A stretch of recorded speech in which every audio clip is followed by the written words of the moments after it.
Merci à vous tous et à vous toutes de nous suivre de partout dans le monde. Bienvenue dans votre émission Entre les lignes.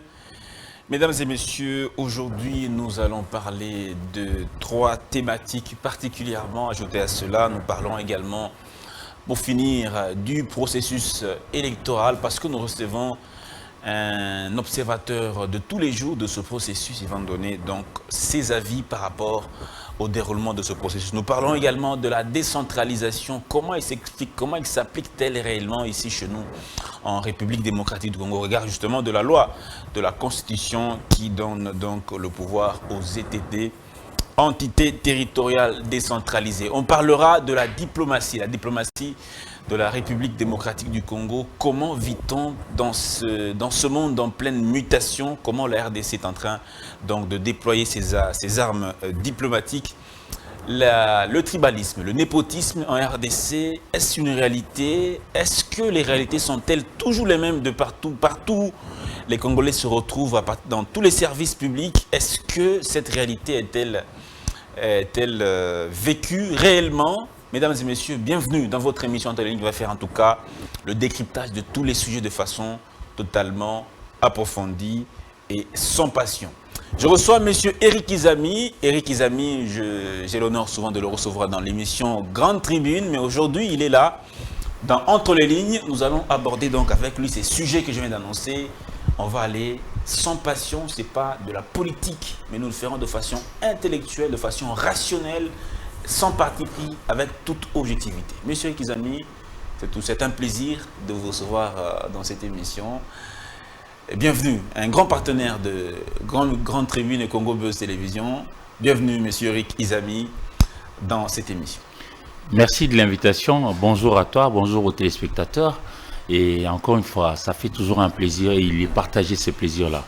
Merci en tout cas. Toujours partagé. Monsieur Eric Izami, quel est l'état de lieu que vous faites aujourd'hui? D'abord, on va commencer par cette situation qui fait quand même un peu couler encre et salive, la situation de l'obtention déjà des passeports. Il semblerait que c'est un casse-tête aujourd'hui. Expliquez-nous quelles sont les étapes aujourd'hui d'obtention d'un passeport. On nous a dit aussi que le passeport s'obtenait à 99 $. Quelle est la réalité aujourd'hui? Vous qui êtes un observateur de l'actualité, vous qui suivez chaque jour comment se déroule cette actualité à travers le pays, qu'en dites-vous? Merci de la question, cher Dan Zinc. Les passeports. Chez nous, malheureusement, en République démocratique du Congo, au courant des années, on a féchitisé certains sujets. Cas du mariage, par exemple. Avec la vague de passeurs, tout ça, on a fait croire aux uns aux autres que le mariage c'était comme un diplôme. Je ne dénie pas le caractère important du mariage parce que ça scelle la famille, ça scelle le lien entre deux partenaires qui vont aller convoler en juste noces pour que nous ayons des enfants et lesquels des enfants vont bâtir ce pays que nous voulons tous prospère. Et nous sommes, nous, République démocratique du Congo, comme perçus comme des leaders. Je ne dénie pas. Mais je sens seulement que avec la manière dont certains prédicateurs, pas tous, mais certains prédicateurs congolais ont abordé, notamment la question relative au voyage, parce que pour aller dans un pays autre que la République démocratique du Congo, il faut avoir son passeport. On a féchitisé ça, on a rendu ça comme un mystère. C'est devenu comme si quiconque a le passeport a le visa du paradis. Non, ce n'est pas ça. Le passeport, c'est ces documents que l'on obtient pour attester que l'on est monsieur de X ou Y pays. Tout simplement, une pièce d'identité par excellence, si je peux le dire ainsi. Mais pour l'obtenir, quelles sont les étapes? Il y en a 3. Parce qu'à chaque fois, lorsqu'un enfant naît, on donne l'attestation de naissance à l'hôpital, à la maternité, là où la maman a été, lui donner la naissance. Et puis après, viendra le moment où le parent doit aller déclarer l'enfant au niveau de la commune. Et chez nous, dans la loi qui porte sur la protection de l'enfant RD congolais, on donne 90 jours. Dans cette période-là, les parents doivent aller à la commune pour déclarer que moi, monsieur Eric Izami Boa Nzali Bolangala, je viens d'avoir avec ma femme, Amina Kwale Izami Boa Nzali, une enfant. Elle se prénomme Ariana Chloé Izami Kwale. Je vais à la commune, c'est moi le père ou c'est la maman, l'un des deux parents, qui va au niveau de la commune outre l'attestation des naissances obtenues au niveau de la maternité, on va nous accorder là-bas au niveau de la commune ce qu'on appelle l'acte de naissance. L'acte de naissance. Et avec ces documents-là, l'enfant commence à exister juridiquement. Au point que le jour venu, quand celle-ci, donc ma dernière fille, quand celle-ci aura 18 ans, l'âge de la majorité dans notre constitution, elle aura, si elle n'a pas des ennuis au niveau de la justice, droit de voter. Si jamais j'arrivais à décéder un jour, elle pourra elle aussi hériter de mes biens, etc. etc. Donc l'enfant commence à exister juridiquement au moment où elle a obtenu l'acte de naissance qui s'obtient au niveau de la commune. Et tu ne payes rien d'après la loi de la République démocratique du Congo si tu es dans la période des 90 jours de la naissance de l'enfant. Mais lorsque cet enfant n'a pas pu l'avoir plus tard, s'il faut le déclarer, cette fois-là, ça exigera un jugement, on appelle ça jugement supplétif, et puis on va poursuivre jusqu'à ce qu'on pourra vous donner des différents documents autres. Mais ça, c'est la manière facile à pouvoir obtenir ça. Et puis après, quand vous avez besoin d'un passeport, aujourd'hui, le prix officiel, c'est 99 $ américains. C'est-à-dire, tu donnes 100 $ américains, les billets de Benjamin Franklin, là, on te rétrocède 1 $ américain. Ça, c'est ce que tu vas payer au niveau de la banque. Le formulaire que tu vas acheter, c'est au niveau de la banque, ça se donne. Ça, c'est ce qui relève du ministère des Affaires étrangères. Et puis après, tu devras aller pour une autre étape maintenant au niveau de l'ANR, Agence nationale de renseignement. Et là, on aura besoin de te connaître. Monsieur, qui vous êtes? Je suis Dan Zinc. Vous êtes né de qui? Je suis né de papa X, de maman Y. Ils sont d'où? Ils sont de tel ou tel. On vérifie tout ça pour... Et puis après, viendra l'étape du ministère des Affaires étrangères, là où il y aura la chancellerie, qui donnera ou pas les quitus que l'on puisse vous donner les documents que vous recherchez, c'est-à-dire le passeport. C'est cela. Mais dans la pratique maintenant, chez nous, malheureusement, malgré tous les efforts fournis par les autorités au niveau supérieur, ce n'est pas tout Congolais qui obtempère à suivre cette voie-là comme pour obtenir son passeport tel que c'est dit. Plusieurs personnes, en étant dans une situation très souvent de précipitation, « Ah non, non, je voudrais l'obtenir par exemple en 2 semaines ». Au lieu ils passent par devers d'autres personnes pour obtenir ça. Et ça fait que les uns, pour servir, dépensent beaucoup plus l'argent que l'argent qui est fixé par les autorités. Voilà, parce qu'au niveau de l'ANR, s'il faut attester que vous êtes aussi Congolais, il peut y avoir peut-être certaines autres pièces qu'on peut vous demander, attestation des nationalités, ça s'obtient au niveau du ministère de la Justice, etc. etc. Non, à l'ANR, il y a aussi des petits frais à payer. C'est un service de l'État. Ça fait aussi engranger un certain nombre d'argent. On va quand même payer un certain nombre de frais, mais je ne pense pas que ça soit au-delà de 25 $ ou 30 $ américains. D'après ce que moi j'ai comme information, parce que j'ai gratté, il ne suffit seulement pas de parler, encore faut-il gratter pour en avoir le cœur net. Mais généralement, les gens ne recourent pas à ce que moi je t'ai donné ici comme schéma. Généralement, ils vont, moi je connais X personnes, Y personnes qui travaillent aux affaires étrangères et qui puissent m'aider à A, B, C, D. Alors ceux-là font taxer un peu beaucoup plus pour qu'eux, à leur tour, ils savent où aller acheter le formulaire au niveau de la banque, 99 $ américains, au niveau de l'ANR, 25 $ américains, et puis après, au niveau de la chancellerie, au niveau des affaires étrangères, et pour faire en sorte que ça puisse vite sortir. Voilà. Voilà qui fait que, malheureusement, et puis autre chose, toujours parlant de passeport, je disais qu'on en a fait un problème terrible, parce que justement, on nous reproche, nous Congolais, de ne pas souvent être sérieux, et quelquefois ce n'est pas totalement faux aussi. Vous vous rappellerez d'un livre qui avait été écrit par un de nos aînés, même un de nos parents ici, Modeste Mutinga Mutisha, il a dit la République des inconscients.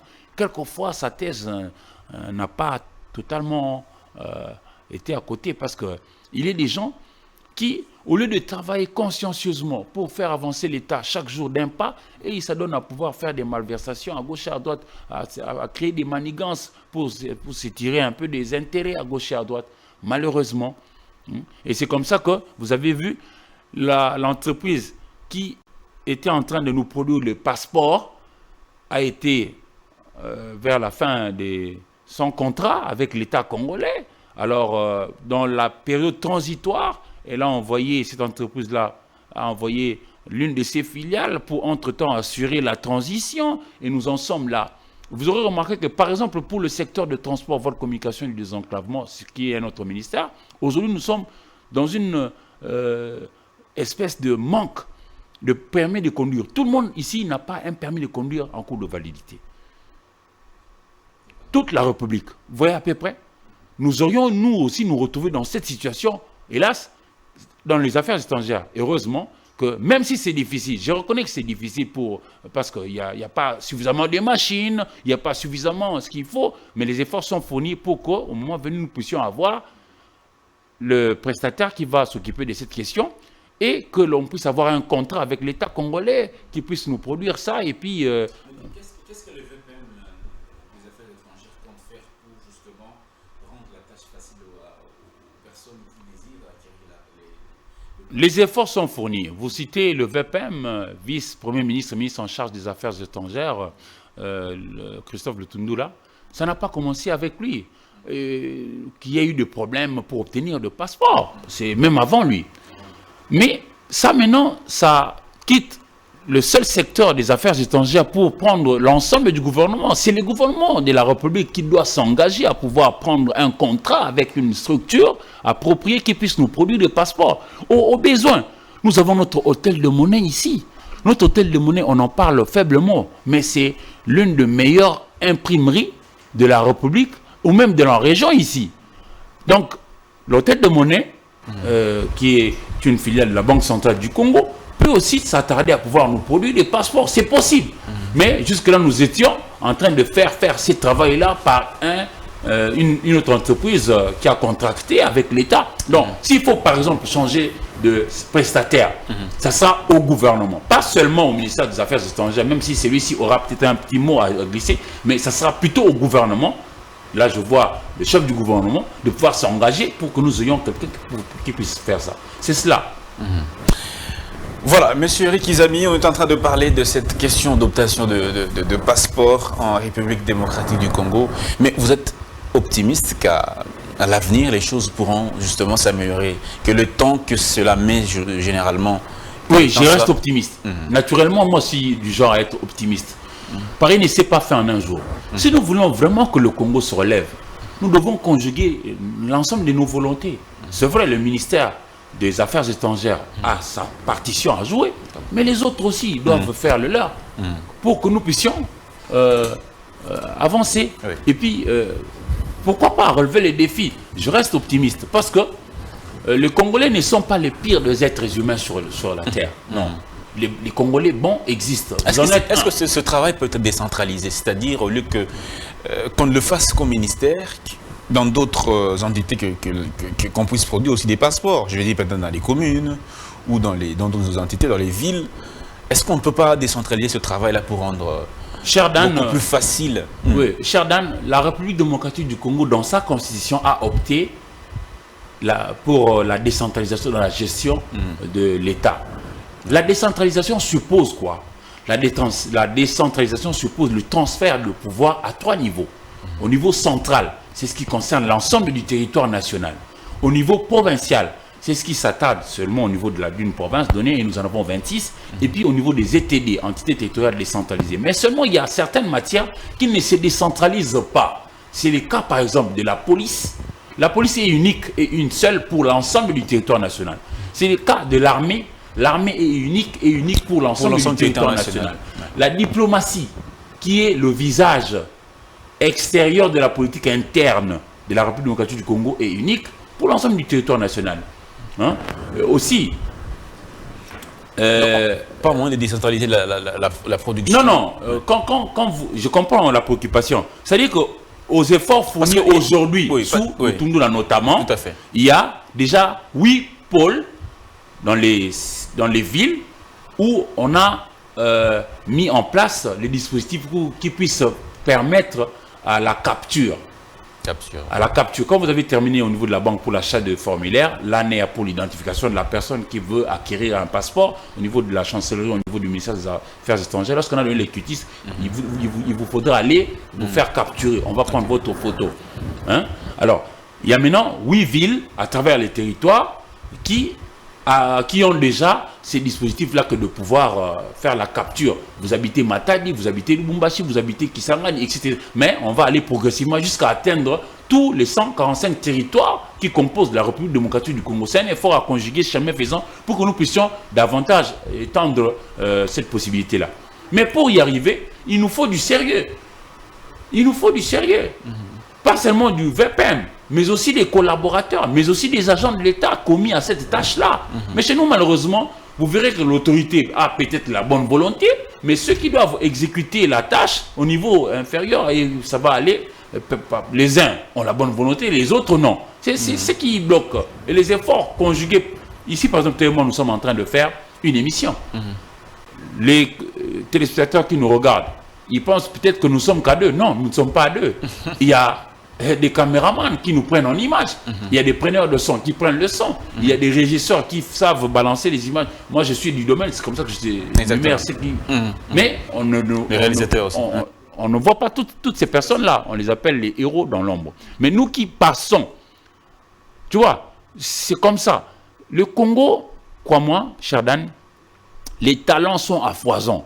Notre vrai problème se situe au niveau de chercher plutôt des bons animateurs, des bons chefs d'orchestre capables de pouvoir utiliser à bon escient ces différents talents pour que la mayonnaise prenne et que ça puisse être profitable pour nous tous. Mais malheureusement, chez nous, on va te donner X responsabilités, tu vas bafouer, etc., etc. Mais moi, je suis en train de saluer les efforts déjà fournis à ces stades par le vice-premier ministre, ministre en charge des Affaires étrangères. Vous voyez, déjà qu'il s'est arrangé à pouvoir s'inscrire même dans la logique de la redevabilité. Quelqu'un qui accepte la redevabilité, c'est-à-dire revenir chaque fois rendre compte au grand public, aux Congolais qui passent pour être le premier de tous les chefs. Parce que c'est aux Congolais que revient le devoir d'accorder à X ou à Y le pouvoir. Moi, je le vois souvent venir au briefing organisé par le ministre porte-parole du gouvernement, Patrick Mouya Katembe, qui est à la communication et médias. Je vois souvent le VPM, le Tundula Christophe, venir s'expliquer, dire aux uns aux autres ce qui est fait, avec qui c'est fait, pourquoi c'est fait, avec quel impact visé pour le bonheur du Congo. C'est déjà un grand pas. Alors, j'étais en train de saluer ici les efforts fournis pour que l'on arrive, tant soit peu, petit à petit, à résoudre X ou Y problèmes qui se poseraient dans cette diplomatie. N'oublions pas, la diplomatie, c'est ce visage externe que nous faisons de notre population, de notre politique au niveau interne. Que pense Kinshasa?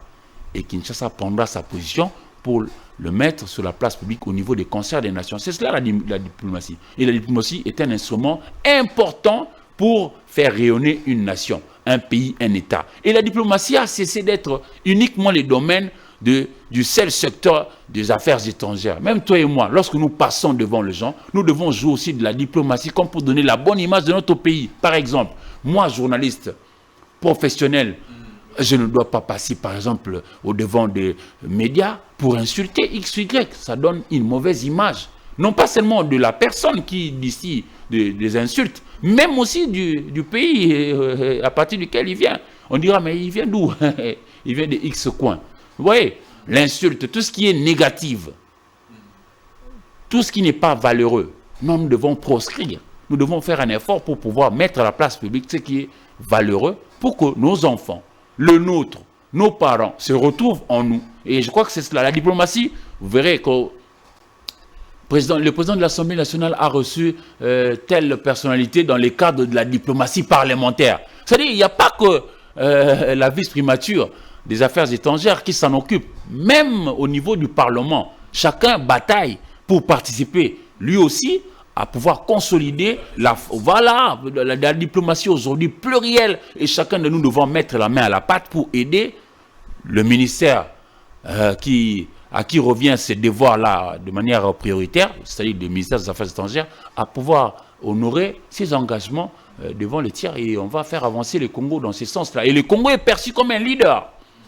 Autrefois, nous avions plusieurs représentations diplomatiques à travers la terre. Mais cette fois-là, avec notre manière d'évoluer, il faut voir aussi où est-ce que nous avons nos intérêts. Parce qu'entre États, il y a aussi des relations par rapport aux intérêts. Je n'irai pas simplement chez toi pour le bonheur d'y aller. Vous allez remarquer que la plupart des Congolais aujourd'hui demandent à ce que nous puissions rompre nos relations diplomatiques, notamment avec le Rwanda qui nous agresse depuis toujours. Ça fait plus de 2 décennies que le Rwanda nous agresse. Alors, voilà. C'est-à-dire que chacun de nous devra participer pour que notre diplomatie soit forte.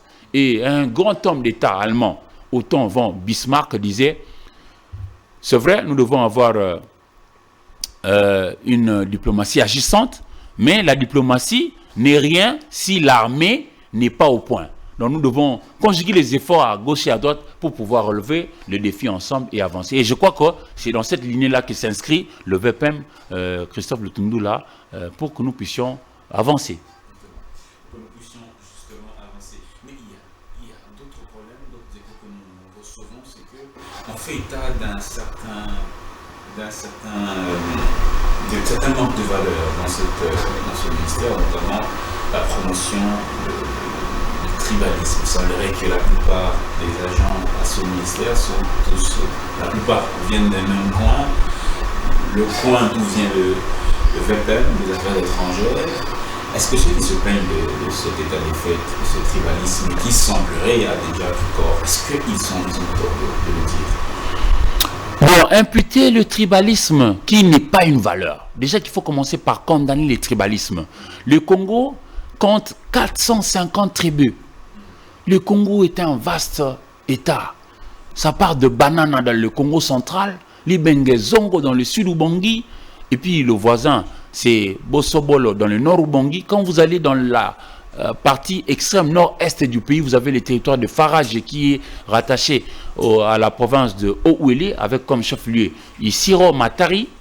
Et puis vous redescendez un peu, c'est l'île Idji qui est de la province du sud de Kivu avec comme chef-lieu Bukavu. Et à la botte là-bas, à la fin, c'est le territoire de Sakanya qui est de la province de Haut-Katanga. Et au centre, vous avez justement Lomela, Tchumbe, Katako, Loja, Lusambo, et puis Lubefu chez Papa Wemba. Alors, vous dites qu'il y a quelque chose qui est distillé là-bas, comme quoi que ça serait Lutundula qui a amené le tribalisme, que moi je condamne. Ici, je serais même mouillé de honte que de citer par exemple ma tribu. Moi, mon nom c'est Izami, Boa Nzale, Bolangala, Eric. Bon, on peut déjà me situer. Mais c'est pas une bonne chose que de citer les tribus dans un État qui se construit et que moi, je prône le Congo. Je voudrais que les uns et les autres puissions d'abord prioriser les Congos plutôt que nos tribus. Je penserais que moi, je voudrais que l'on puisse vraiment taire nos tribus pour d'abord mettre en prééminence le Congo. Alors, je ne pense pas que l'on peut imputer cela à Lutundula. Pourquoi je le dis? Lutundula est venu au niveau de VPM, vice-primature en charge des affaires étrangères, juste après le gouvernement Ilunga Ilunkamba qui avait mis ensemble FCC Cash. Le gouvernement FCC Cash, oui. Tenez, en journaliste, j'ai gratté quand même. La question est bien arrivée. J'ai gratté, mais je comprends que quand Lutundula est venu dans Sama 1, il n'a pas chassé X ou Y personne. Il a travaillé avec ceux qui ont travaillé avec Maman Toumba Zeza, qui était là comme vice-premier ministre, ministre en charge des affaires étrangères. C'était une dame, une brave dame, qui est partie avec le gouvernement Ilunga Ilunkamba. Il n'avait jamais chassé personne, lui, Lutundula. Il a travaillé avec ceux avec lesquels Maman Toumba Zeza a travaillé. Déjà ça les disculpe de cette dénomination-là des tribalistes. Un tribaliste ne ferait pas ça. Et puis, Lutundula, bon, moi je suis quand même resté à prester comme journaliste au niveau du Sénat, d'ailleurs jusqu'aujourd'hui. Mais j'ai pris quand même un temps important, 12 ans, pendant que le président Léon Kingo Adongo était président du Sénat. J'étais chaque jour presque au niveau du Sénat. Et là-bas, j'ai comme l'impression d'avoir refait l'université. C'est-à-dire que tu me citeras un nom, je te donnerai à peu près la province d'où cette personne-là vient. C'est-à-dire parce que le Sénat, c'est la représentation de province. Vous avez vu comment est-ce que j'ai délimité à peu près notre territoire. Et je peux même rentrer dans les différents territoires, te dire X, Y, Z. Sans m'en vanter, mais une petite touche, quoi. Hein? C'est-à-dire, quelqu'un qui fait ça et qui laisse travailler, c'est-à-dire, il s'aligne dans la logique de la continuation de l'action de l'État. Et puis, il ne faut pas tout de suite croire à ceux qui viennent dans des médias pour salir. Chez nous, salir quelqu'un marche mieux. Hein? Regarde bien. Beaucoup de gens peuvent salir facilement, mais très peu peuvent encenser. Les Congolais, généralement, on ne s'accepte pas. On est très, très prompt à pouvoir médire sur quelqu'un que de dire le bien de quelqu'un. Lutundu, là, il a quand même fait son parcours. Ça a été un magistrat, un juriste rompu. Il a fait ses preuves. Il a été même vice-président au niveau de l'Assemblée nationale. Et tout, comme il a une longue carrière. Je ne le vois vraiment pas versé dans les tribalismes. Parce qu'il faut quand même dire aussi que s'il faut quand même parler du tribalisme, notamment au niveau du ministère des Affaires étrangères, il faudra comptabiliser le nombre d'agents qui est là-bas et dire combien sont véritablement sortis de Sankourou. Parce que lui, il serait de Sankourou. Sankourou, c'est-à-dire, je ne sais pas pourquoi, j'ai dit ici, Lomela Tchumbe, Katakolu, Sambo, Loubefou et tout ça, Loja. Alors, le tribalisme, c'est une très mauvaise chose. Il a travaillé avec des gens comme ça. Mais, une chose est d'accuser, mais encore faut-il prouver. Parce que jusque-là, je crois que l'une des grandes décisions qu'il a prises pendant qu'il est vice-premier ministre en charge des affaires étrangères, c'est de nommer par exemple les gens au niveau de fonction des directeurs, chefs de service. Il y en a, je crois, 13 ou 14 comme ça. Mais j'ai quand même gratté jusqu'à avoir les noms des gens.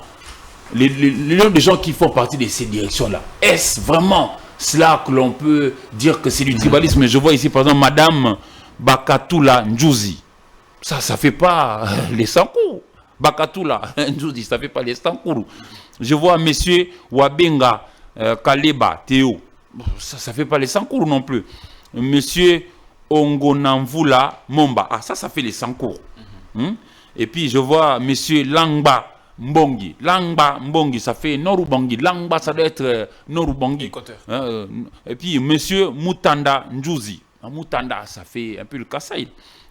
Kyungu Numbi, ça fait le Katanga, les grands Katanga. Tchala Chishuku, d'ailleurs, ça saute aux yeux, ça fait les Kasaï. Kandolo Mutoka Ignace, ça fait les Kasaï. Bagula Shinama, ça fait partout sauf les Sanko. Wanga Mobu, ça fait Kwilo. Wanga, ça fait Kwilo, Augustin. Kabangu Kazadi, ça fait le Kasaï. Et puis, Monsieur Kina Nowana, encore difficile. Et Boyoko Baelo, ça fait souvent Baelongandi, c'est chez les gens. Non, ça c'est Chopo. Hein, Chopo. Quelqu'un de comme ça, je ne pense pas pour qu'on puisse le tenir des tribalistes. Parce que le tribalisme, c'est une tare. Le tribalisme, c'est un défaut. Ce n'est pas une valeur. On ne peut pas vanter. Nous priorisons les Congos, mutualisons nos efforts et nous allons partir. Moi, j'aime beaucoup la musique. Bon, je prends ici par exemple le cas de Kofi Olomide. Quand il joue sa musique, celui qui a la batterie, il est de quelle province? Celui qui a la guitare, il y a 3 guitares, solo, accompagnement, basse, ils sont de quelle province? Celui qui est au micro. Toute cette symphonie-là, ça fait la panoplie ou le panel de toutes les tribus que nous avons et ça nous fait une bonne musique. C'est-à-dire que nous devons conjuguer nos efforts pour pouvoir faire de la bonne musique, du bon son.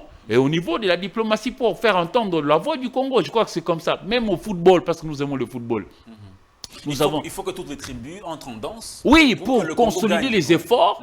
Et puis les Congos gagneraient. Et nous connaîtrons le peuple roi par la conjugaison de nos efforts. Il faut vraiment taire nos divergences, tout ce qui nous divise. D'ailleurs, le Némi, il nous rentre dedans parce qu'il surfe sur nos différentes divisions. Ne mettons pas sur la place publique nos divisions. Même en coulisses, bannissons cela. Conjuguons nos efforts comme une nation. Pensons le vivre ensemble. Pensons République, pensons État, pensons Congo, priorisons le Congo et nous gagnerons. Et priorisons le Congo et nous gagnerons. Monsieur Eric Izabi, on va évoluer dans cette même lancée, on va poursuivre. Alors, qu'est-ce que vous allez suggérer? Vous suggérez quoi à toutes ces personnes qui sont justement en train de faire cet état des lieux-là, ces dénonciations calomnieuses? Que leur diriez-vous, vous en tant qu'analyste politique, pour que justement la question puisse trouver solution et que la paix puisse revenir? Quels sont les conseils ou les propositions que vous voulez faire à ces personnes-là qui qui font état de état des choses sur la place publique et même partout où on entend ça, parce que ça fait grand bruit, hein, quand même, on va se le dire. Oui, en dehors du fait que j'ai demandé prioritairement que l'on puisse mettre en avant-plan le Congo, je crois que nous devons travailler sur base de compétences. Compétences. Compétences. Ce n'est pas que je suis le meilleur de tous. Oui, il faut trouver ceux qui sont adaptés à chaque poste. Voilà. À cela, nous allons vraiment nous mettre au travail pour que l'on ne puisse pas nous malmener à gauche et à droite. J'ai lu Charles Onana. Dans l'un des passages, il dit avoir demandé à l'une de nos autorités, est-ce que vous êtes sûr vraiment qu'on va signer ce document? Par 3 fois, et pas toutes les 3 fois, l'autorité a dit oui. Si c'était la mauvaise décision, et malheureusement, ce sera d'autres personnes qui viendront après qui vont en payer le frais. Oui. Nous devons vraiment jouer sur la compétence. C'est un critère essentiel. Et Lutundula est dans cette lignée-là. Et je ne le connais pas personnellement. Mais je l'ai vu venir plusieurs fois lors de briefings, s'expliquer au devant de nous. Nous lui avons posé des questions en rapport avec tout ce qui a été fait au niveau des accords de Luanda, en rapport avec tout ce qui est fait au niveau des accords de Nairobi, comme pour résoudre le problème, par exemple, de l'insécurité dans la partie orientale de la République démocratique du Congo. Je le vois venir, je le vois répondre, mais je ne sais pas, en grattant. Vous le voyez pas? Oui, justement, il y a eu un problème là-bas. Le ministère des Affaires étrangères a 3 secrétariats. Je veux dire 2 secrétariats généraux, 2 secrétariats généraux, oui. Et puis un secrétariat exécutif. Il y a un secrétariat général des affaires étrangères, il y a un secrétariat général de la coopération régionale et internationale, et il y a un secrétariat exécutif pour la francophonie. Par moments, les gens parfois peuvent verser dans la démesure. La démesure, pourquoi? Parce que la personne qui avait été secrétaire général au niveau des affaires étrangères, qui s'occupe de l'administration des affaires étrangères, a été nommé comme ambassadeur de la République démocratique du Congo au Canada. Et le Canada est sous la coupole du royaume britannique. Ces messieurs-là ont laissé un certain nombre de dossiers sur sa table. Un peu comme vous, si vous êtes nommé, vous partez, votre successeur viendra, en principe, il devra poursuivre avec ce que vous avez laissé. Tout à fait. Alors, le même travail. Oui, depuis, je crois, depuis novembre 2022, il avait été demandé à celui qui assurait le secrétariat général des affaires étrangères, monsieur un certain docteur Daniel Makessie-Mwana Wanzambi, de donner, parce qu'il fallait faire la continuation pour mécaniser, parce que le gouvernement est dans une phase telle qu'il faut redynamiser l'administration publique et tout ça. Depuis novembre, il lui avait été demandé d'envoyer les listes de gens qui devraient retrouver leur matricule, être mécanisés et tout ça. Et ça s'en va au niveau du ministère de la fonction publique. Depuis novembre, lui, il a gardé ces listes-là jusqu'au-delà de 2022. Et c'est récemment, en septembre, qu'il a envoyé des listes. Mais en envoyant des listes, il a fait le doublon. Il a envoyé plus que c'était prévu. Et j'imagine à peu près la guéguerre. On te demande par exemple de mécaniser les gens qui avaient été contrôlés, et tout ça, qui sont là et qui travaillent, mais qui devraient voir leur situation être régularisée parce qu'étant là, tout ça, rodé et tout. Mais bon, puisque tu as quand même l'impérium en ce moment-là, secrétaire général, même si c'est tout ça, tu glisses aussi les tiens. Et lorsqu'on te rappelle à l'ordre, tu prends mal. Et puis tu verses dans la démesure et tu commences à aller à gauche à droite pour créer des choses, pour dire que X personne fait de népotisme, X personne fait du tribalisme. C'est de là que venait le problème décrit aujourd'hui au niveau du ministère des Affaires étrangères. C'est cela.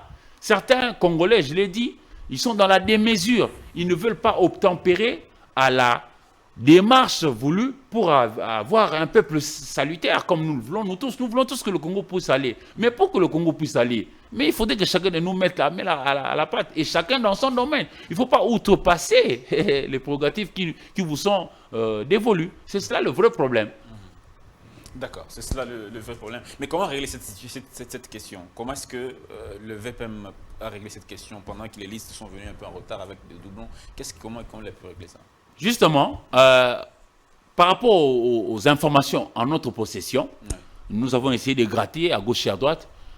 Il avait tellement traîné en longueur, au point qu'il a envoyé plus de noms, plus que ce n'était prévu. Au lieu d'envoyer par exemple 10, lui en a envoyé 20. Donc il a fait les doublons. Et puis on a demandé que l'on puisse rapatrier, donc que l'on puisse rappeler ou rapporter. Donc n'est pas considérer les listes envoyées pour reprendre la démarche, cette fois-là, selon la norme exigée.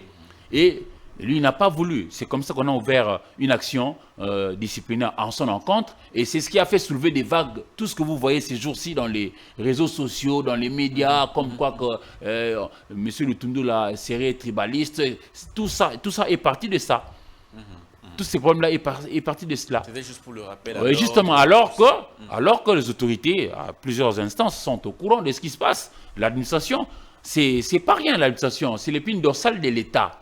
Lorsque l'administration marche bien, ça va aussi bien. Donc, dans ce sens-là, monsieur ne devrait faire que tempérer à ce qui a été décidé au niveau de la hiérarchie, comme poursuivre la voie autorisée. Et puis, d'ailleurs, quelqu'un qui vous laisse en poste, il ne vous bouge pas, il demande même au VPM de la fonction publique, non, moi je voudrais travailler avec Dan, parce que je connais ses compétences. C'est-à-dire, c'est quelqu'un qui vous considère.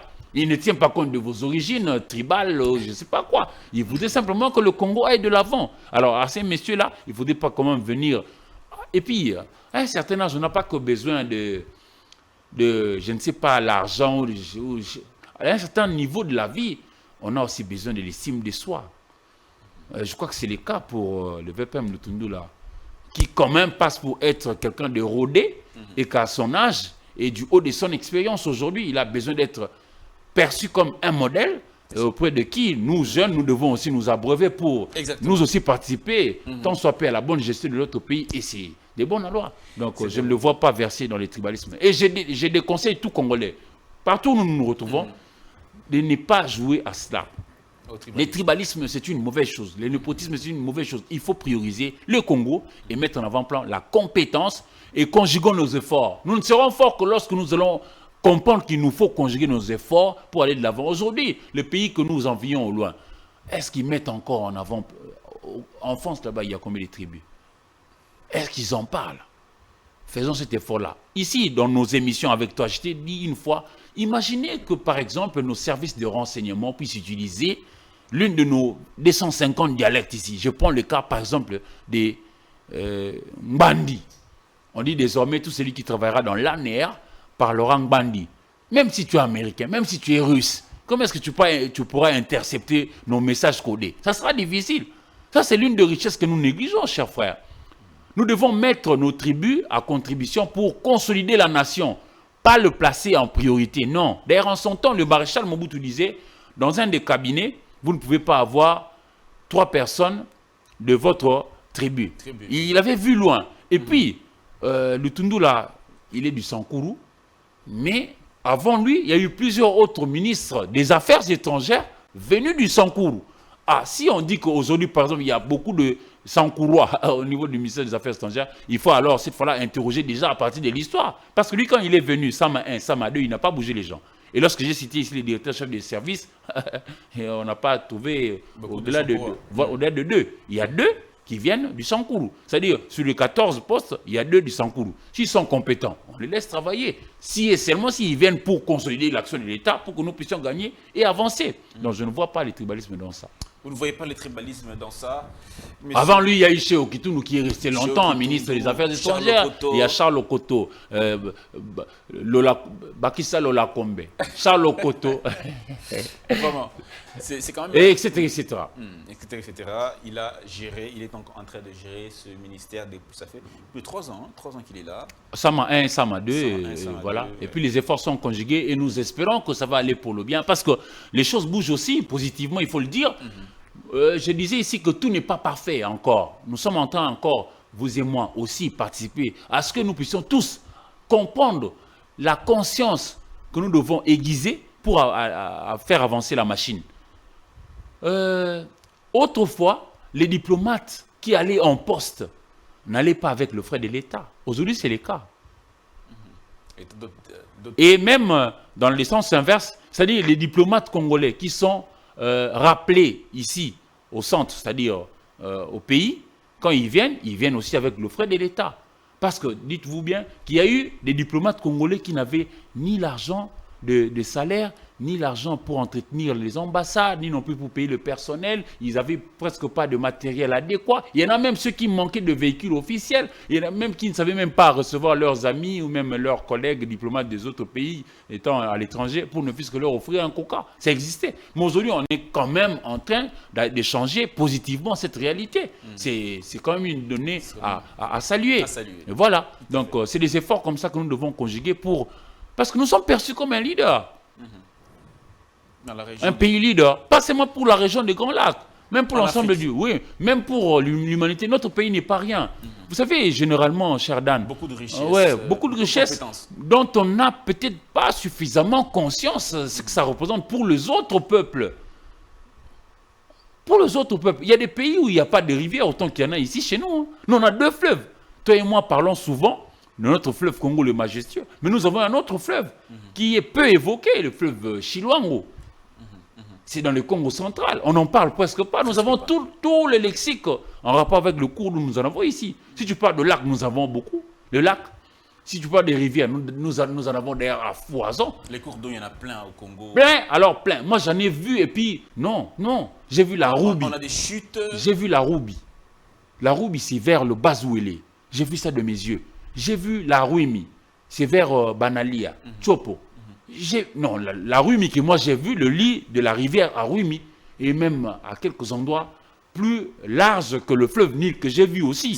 C'est très beau, le Congo a été naturellement... Nous sommes, je vous dis, mon frère, le pape, c'est quand même le successeur de Pierre.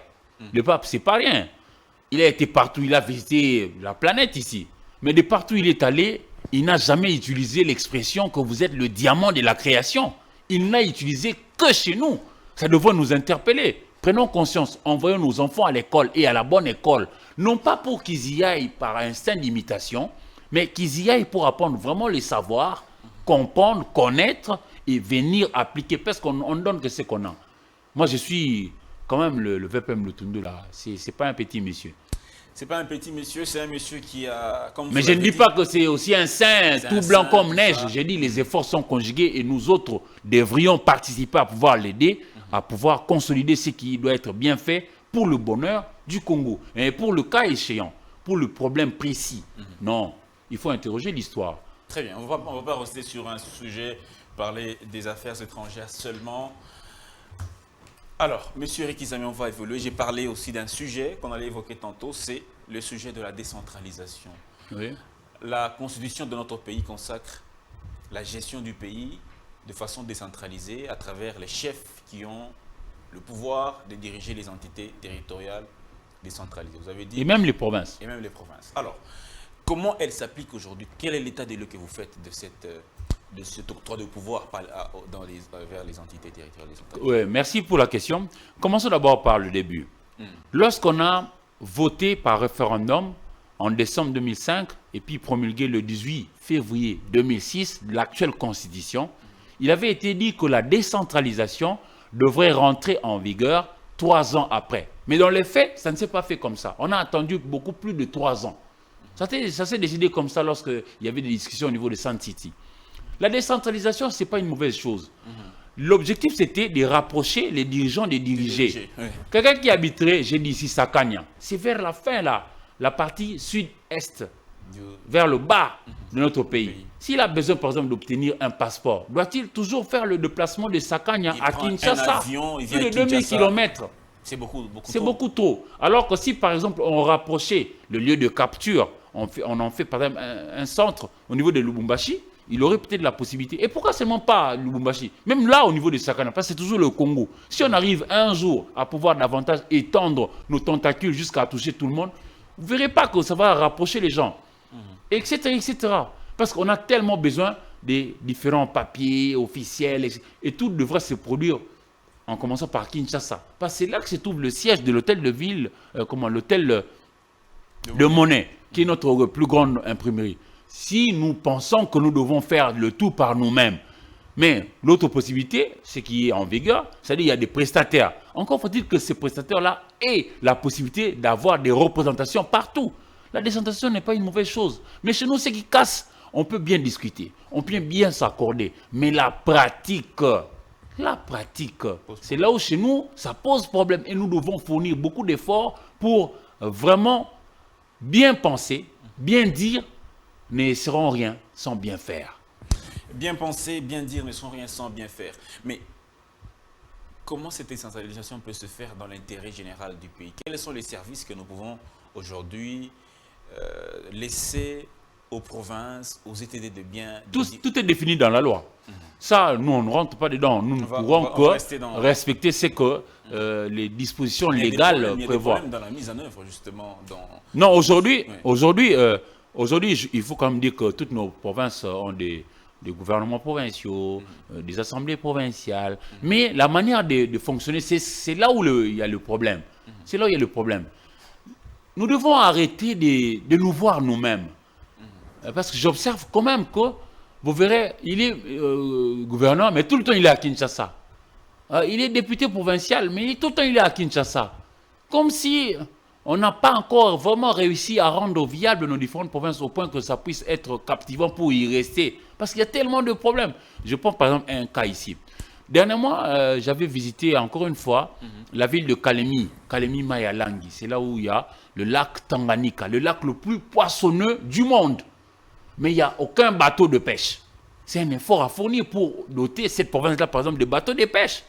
Et cet effort-là, devoir se conjuguer, c'est vrai, au niveau du gouvernement, mais encore faut-il que lorsque viendra le moment où les décideurs vont prendre de bonnes décisions pour rendre cela faisable, que ceux qui sont à la base, nous, population, puissions aussi accompagner cela. Vous voyez? Et tout ça, nous allons aller aux élections, il faut voter des bonnes personnes pour pouvoir nous aider à pouvoir concrétiser tous ces rêves-là. J'ai vu par exemple que le lac Tanganyika en question est en train d'entamer et détruire le boulevard Lumumba qui passe par devant la plage qu'il y a là. C'est des problèmes. Si jamais on arrivait à casser cette route-là, il y a tellement de problèmes à résoudre. Chez nous, malheureusement, les députés provinciaux ne sont là que pour se chamailler ou se rentrer dedans avec le gouverneur. Voir bien avec le spectacle offert ici à Kinshasa entre Gentini Ngobila, gouverneur de la ville, et Godin Poyi, première institution de la ville, c'est-à-dire l'Assemblée provinciale. Au début, ils nous ont donné une image de gens qui s'entendaient très bien. Mais lorsque on a vu au grand jour ce qu'il y avait comme déboire entre les deux, vous avez vu, le clash. C'est un spectacle désolant. Est-ce qu'ils ont vraiment le temps de s'occuper des réels problèmes de Kinshasa? Les problèmes de Kinshasa sont nombreux et variés. Par exemple, les routes, la voirie urbaine laisse à désirer aujourd'hui. La lumière n'est plus au point. L'électricité pose problème, etc., etc. Je ne sais pas si tout rentre dans le cadre de la gouvernance au niveau de la province, mais seulement un effort doit être fourni pour tant soit peu donner de la lumière, ne serait-ce que la lumière, pour que nos enfants arrivent à répéter leurs leçons la soirée. J'ai dit ici que nous devons maintenir la bonne formation de nos enfants pour que demain, ils se hissent à l'état des hommes responsables pour pouvoir bien travailler, bien penser et bien dire ne sont rien sans bien faire. Mais qui viendront bien faire? Nos enfants, nous là. Mais ça passe par quoi? Par la formation. Quels sont les efforts fournis par Ngobila et Mpoyi, qui tous les deux ont été à l'école, pour que nos enfants aillent aussi à la bonne école? Rien. Ils offrent toujours un mauvais spectacle. C'est comme ça que nous devons faire un effort pour pouvoir élire des bonnes personnes. Pas des gens qui viendront nous offrir un spectacle qu'on ne voudrait pas voir. Est-ce que le tout passe par les élections? Puisque nous sommes en train d'aller droit vers les élections dans quelques mois. Je dirais bien 2 mois, nous irons aux élections. Est-ce que toutes les solutions passeront nécessairement par les élections? Je disais tantôt ici que chacun de nous avait sa part de responsabilité. Nous jouons la nôtre. Nous jouons la nôtre. Dans la mesure où ce que nous disons à notre population, c'est pour ouvrir l'œil et le bon. Il ne faut pas prendre du brûlé et en faire de général étoilé. Il ne faut pas non plus prendre des générales étoilés et les ramener au niveau du brûlé. Voilà, moi je suis contre ceux qui diabolisent par exemple les gens facilement. C'est monnaie courante en RDC. Malheureusement, lorsque l'on s'active à pouvoir diaboliser, ça marche.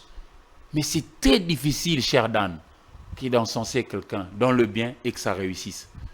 Vous voyez, il y a des gens qui ont dit des Mukwege qu'il est venu, par exemple, pour vouloir instaurer...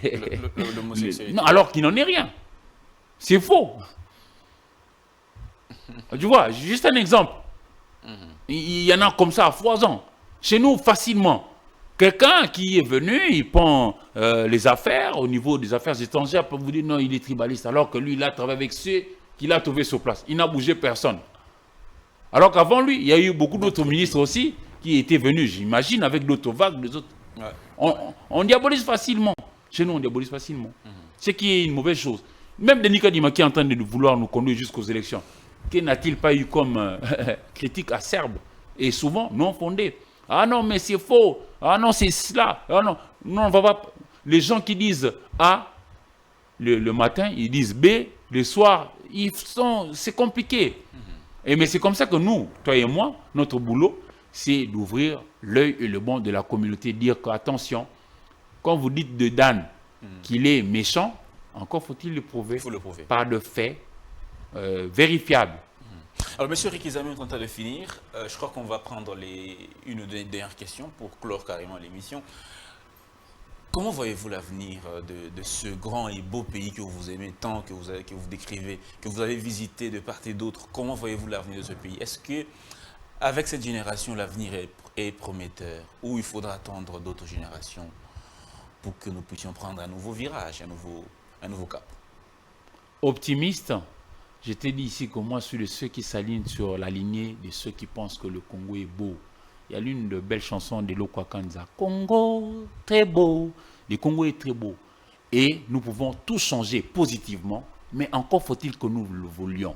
Charles Baudelaire, dans Le Fleur du Mal, pour que la loi du progrès existât, il aurait fallu que chacun voulût la créer. Chacun de nous doit regarder sa carte. Bon, aujourd'hui, c'est carte d'électeur. Nous devons fournir un effort pour avoir la carte d'identité. Là où c'est marqué fonction. Que chacun observe pendant que nous sommes il est en train de regarder cette émission. Moi, mon rôle, c'est lequel? Moi, mon rôle, c'est d'être enseignant. Ah, ben, que je prépare mes leçons pour aller enseigner aux enfants. Moi, mon rôle, c'est quoi? C'est journaliste. Ah, que je sois honnête vis-à-vis de ma population. Que j'aille collecter, que je traite, que je vienne diffuser tout ce qui pourra faire avancer mon pays. Que je puisse permettre. Moi, mon plus grand rêve, c'est d'arriver tant soit peu à influencer positivement ma jeunesse. Si tu es avec moi, cher Dan, tu verras que je m'emploie toujours à parler du Congo, de manière à ce que ça te pousse toi aussi, là, à ton niveau, à pouvoir aimer le Congo, à pouvoir vouloir travailler pour le Congo, pour que ça marche. Ceux qui sont en train d'avancer, ils n'ont pas deux têtes chacun. Ils ont tous une tête, deux bras, deux jambes, comme toi et moi. Donc si nous voulons que le Congo puisse aller, mais on a tout ici, tout ce que Dieu a fait de bien, nous en avons. Donc il nous faudra juste aimer le Congo, nous accepter les uns les autres, nous mettre véritablement au travail, laisser de côté tout ce qui est népotisme, tribalisme, mettons en priorité le Congo. Ah ben non, personne ne pourra nous vaincre. Ni ici au niveau de la région de Grand Lac, ni en Afrique, ni ailleurs. Si et seulement si nous nous mettons vraiment à nous accepter et surtout à travailler d'arrache-pied. Arrêtons la diabolisation. Beaucoup de gens ont diabolisé ici Denis Kadima. Ah, il y a eu un enrôlement. En 4 mois et demi, on a terminé. Tu as vu la taille de notre population. Si nous sommes à peu près à 45 millions d'électeurs, ça fait combien de pays africains? Ah ben, le Gabon n'a que 5 millions d'habitants. 5 millions d'habitants chez nous, c'est Kimbantseke, Massine, Anjili, tu as 5 millions. Tu as 5 millions. Ça fait tout un pays ailleurs. Ah mais non, nous avons une force incommensurable, mais nous ne sommes pas suffisamment conscients de ce que nous représentons. Au niveau de la demande. Voilà. Prenons conscience de notre position, de nos aptitudes, de nos richesses, de ce que nous représentons. Et je crois que par le travail, par l'amour des uns des autres, nous pourrons avancer et nous pourrons étonner le monde. Par le travail, nous pourrons avancer, nous pourrons étonner le monde. Monsieur Rikizami Boanzale, merci beaucoup d'avoir été avec nous. C'est un joli nom? Ah ben merci.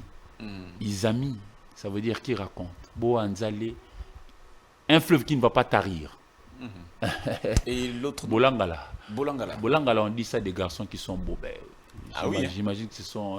ah oui, c'est 5 qualificatifs qui vous conviennent. Mais nous pouvons rendre le Congo beau. Ça, c'est notre défi à relever. C'est un défi de cette génération. Parce que la beauté des humains est passagère, mais la beauté d'une nation, ça devra... Nous devons créer cette beauté-là. Notre pays, il est très beau, il est merveilleux. Allez, mesdames et messieurs, nous nous disons au revoir. Merci d'avoir suivi cette émission. Portez-vous bien. C'était M. Eric Izami Boanzale Bolangala qui était avec nous dans ce numéro spécial. On a parlé République. C'est la République qui est donc la plus chère pour nous. C'est la République qui est celle que nous devons porter le plus dans nos cœurs pour que ce pays puisse redorer le blason que nous voulons tous voir très très beau. Au revoir, portez-vous bien et à la prochaine. Congo Buzz restera toujours là pour vous servir. Au revoir.